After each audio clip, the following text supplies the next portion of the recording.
খামেনিকে হত্যা করে ভেনেজুয়েলার মতো অনুগত লিডার বসাতে চেয়েছিল ট্রাম্প, কিন্তু বাস্তবে আরও কট্টর খামেনি ক্ষমতায় বসেছে, যার বাবা মা স্ত্রী বোনের ছেলে মেয়ে সবাই আমেরিকার হাতে শহীদ হয়েছে।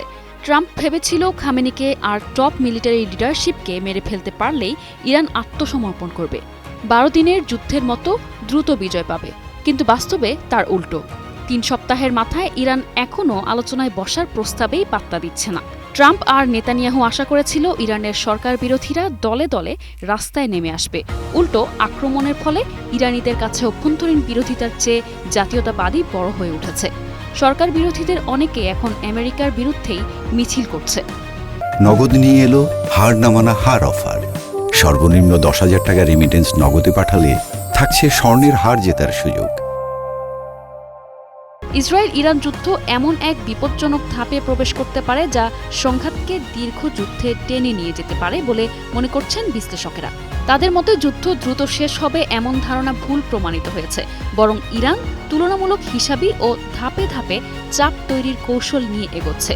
যুক্তরাষ্ট্রের ইউনিভার্সিটি অফ শিকাগোর রাজনৈতিক বিজ্ঞানী রবার্ট পেভ বলেন, এই যুদ্ধ এখন এমন এক এসকেলেশন ট্র্যাপ বা ক্রমবর্ধমান সংঘাতের ফাঁদে ঢুকে পড়েছে যেখান থেকে বের হওয়া কঠিন। তার মতে যুদ্ধের শুরুতে খুব দ্রুত ইরানের নেতৃত্ব দুর্বল করে দেয়া যাবে। কয়েকদিনের মধ্যে বড় ধরনের সাফল্য আসবে বলে মনে করা হয়েছিল। পেপ বলেন, প্রথম ধাপে মনে করা হয়েছিল কয়েকদিনের মধ্যে ইরানের শাসন ব্যবস্থাকে দ্রুত দুর্বল করা সম্ভব হবে, কিন্তু বাস্তবে পরিস্থিতি ভিন্ন দিকে মোড় নেয়। তার ভাষায়, দ্বিতীয় ধাপে ইরান পাল্টা আঘাত হানে এবং নিজেদের অবস্থান দ্রুত মানিয়ে নেয়। তিনি বলেন, এখন তারা যুদ্ধ শুরুর আগের অবস্থার চেয়েও শক্তিশালী অবস্থানে রয়েছে। এছাড়া আরব মিত্র রাষ্ট্রগুলোকে রক্ষা করতে শোচনীয়ভাবে ব্যর্থ হয়েছে যুক্তরাষ্ট্র। একের পর এক মিসাইল এবং ড্রোন এসে তাদের অর্থনীতিকে দারুণভাবে আঘাত করেছে। অপরদিকে একের পর এক ফেক নিউজ ছড়িয়ে আমেরিকা এবং ইসরায়েল তাদেরকে যুদ্ধে টেনে আনতে ব্যর্থ হয়েছে। তার সাথে ইরানের নিউক্লিয়ার এবং মিসাইল সক্ষমতা ধ্বংস করতে ব্যর্থ হয়েছে। বরং দিন যত যাচ্ছে ইরান আরও শক্তিশালী মিসাইল ব্যবহার করছে এবং ইসরায়েলের ক্ষয়ক্ষতির পরিমাণও দিনে দিনে বৃদ্ধি পাচ্ছে।